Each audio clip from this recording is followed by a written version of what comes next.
Alright boys, it's been a minute. This is North Carolina Hare Scramble Association at Brown Jug in Union, South Carolina. It's actually like 5 minutes from the place where I recorded that video at the farm where I was riding the 350 for the first couple times. This is the first time I've raced a 350. I've been to this track before, but not on this bike, and it's a lot of fun. It's just a pretty reasonable style hare scramble track. Tight woods, good elevation change, and roots, rocks, all the normal stuff. Nothing super remarkable about it though. There was no like crazy drop-ins or there was no big jumps. There was just nothing crazy about it. It was just a reasonable track. I'm really going to use this video to describe some things I need to improve upon that I'm finding myself on this bike, and then talk about racing just in general. I will say that during this race though, the heat was brutal. It was unbearable. And then we started in the heat of the day, so it was like 12:40 when we actually took off from the line. During the race, I drank a full 2 liters of a Camelback. I was done. We did 6 laps, and I was out of water by the 5th lap. You saw the beginning of the race into the first set of woods, and this is where, on the second lap, where it changed the course. So you come into this gully, and then there's 2 options. And to the left over here is a jump, and then to the right is this little step up that's a little longer and easier. I never took the jump. I watched too many pro guys get launched into space, so I just, played it safe and reeled it in and didn't decide to boost off that jump, even though I was told by a couple people it wasn't that bad just to hit it. But, you know me, I'm a big pansy when it comes to jumps, so here I am doing the easy line. I expected there to be more dust than there was because it hadn't really rained very much. We had a little bit of rain the night before, and I think they were calling for rain to the day of the race, but it never actually rained until later in the evening. It was really well kept up. It was moist enough that there wasn't a lot of dust in the actual trail. The only place there was any dust was on the little bit of a tiny practice motocross track, and then there was a little bit in where the ground in this area turns into like a silty kind of sand and clay mix, and that was the only places where it actually there was any dust at all. Otherwise, it was just negotiating trees and roots, which is the stuff I like to do, so it's not like it's something that's real difficult. The heat at this race was just, like I said, crazy. It was so hot. It's one of the only races where I finished the race. I took my shirt off and laid on the ground for a minute, and actually my daughter was there and came over and poured a bottle of water on my head, just ready to go, man. It was just so freaking hot. I'm really glad that Mideast, they do all the races before August, and then they take a break for a long enough time where you get to miss the hottest part of the year, really, because it doesn't come back till the end of August. And I will say, after racing North Carolina one series, that I'm ready for Mideast to come back. I really am ready to jump back in and start fighting with all the Vet C guys again. So the thing I'm noticing after getting a little bit of seat time finally on the 350 is that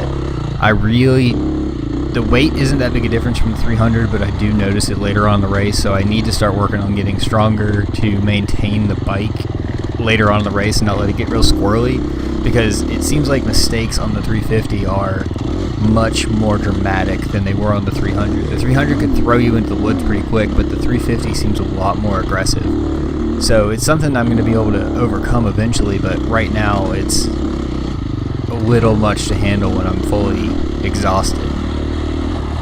And I find myself backing way off. There's a race coming up next weekend, August 3rd, I think, for Battle of the Goats. And I have been talking about entering it, but I'm just not going to do it because I don't feel like I have the seat time on this bike to really test my confidence and push it to that kind of level. Because I feel like I would get tired and I'm making a big mistake and either hurt myself or the bike, and I really don't want to do that before Mideast brings back up again. Another thing, I'm going in that same line where I'm starting to feel the weight of the bike later in the race. I've had pretty significant shoulder damage from years of skateboarding, racing dirt bikes, whatever else I've ever done in my life. And so my shoulders are fairly weak. I need to do something to isolate and specifically work out my shoulders, because I can't.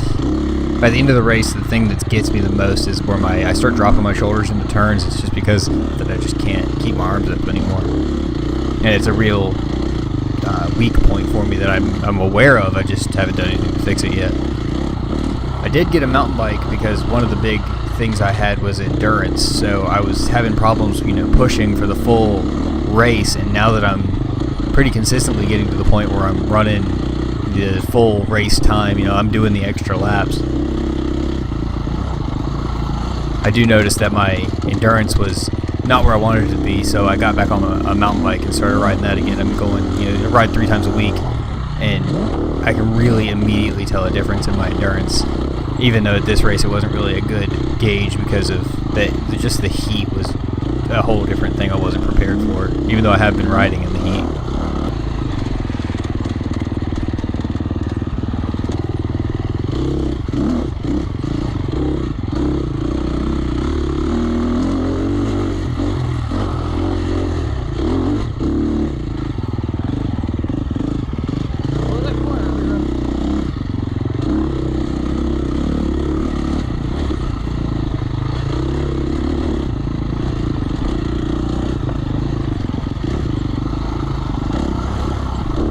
The other thing I really need to work on is passing. I need to get into a place where I can start to pass people more aggressively and feel comfortable once I catch somebody to just push. And I don't really like pushing people to the point where they're going to crash. In this race, watching the footage back, I kind of frustrated myself by watching everybody. I would get behind somebody and I would just kind of hang out behind them. I really need to not do that, because all it's going to do in a race where I care about the points is that it's going to slow me down. And if I'm catching somebody, I need to be passing them, because if I caught up to them, it means I'm faster. And then if I can just stay behind them all the time without really working that hard, then it means that I'm moving faster than they are at my better speed, so I just need to go ahead and start pushing past them. I was getting better at it in Mid-East, but I think because I was running Sportsman in this race, I was not as focused on pushing past people. I came from the back row and moved up and was just trying to pass everybody I could, but it wasn't like it was a dire need thing. I wasn't going for points, I was just trying to see where I could finish. I ended up finishing 2nd in Sportsman and 55th overall in the morning. Pro through B is all in the beginning. So I feel like I still did pretty well, even though I wasn't pushing as hard as I probably would be if I was in a Mid-East race.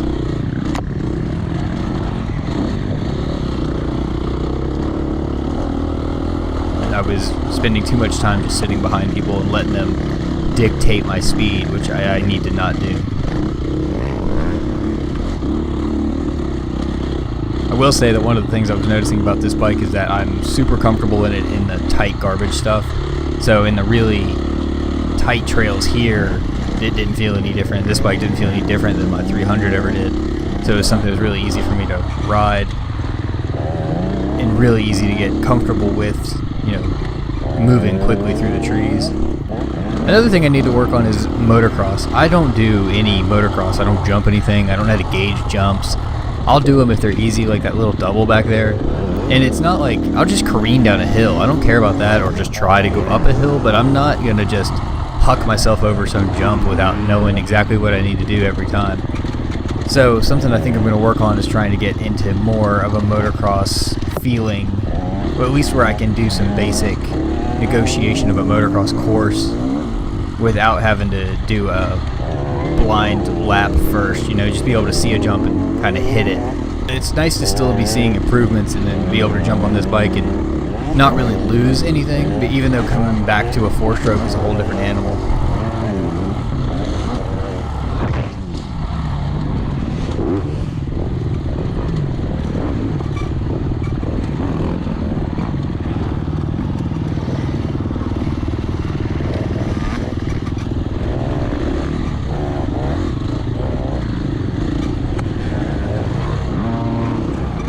Also, the other thing I'm figuring out about this bike is that I am not letting it rev to its potential.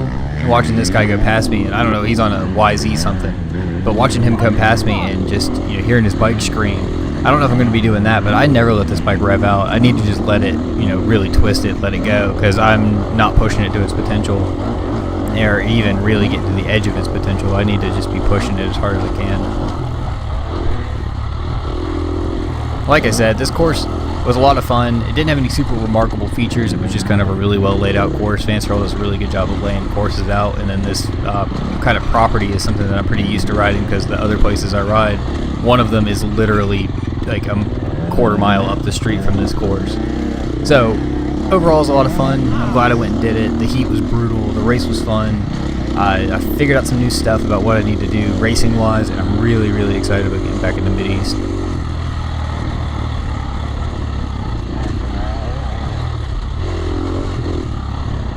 That's going to be it. This is coming up into scoring, and then I did 6 laps, and like I said, ended up 2nd out of 14, and then 55th overall in the morning race. I'll see you guys at Mid-East in NOLA 2 and in August. Peace.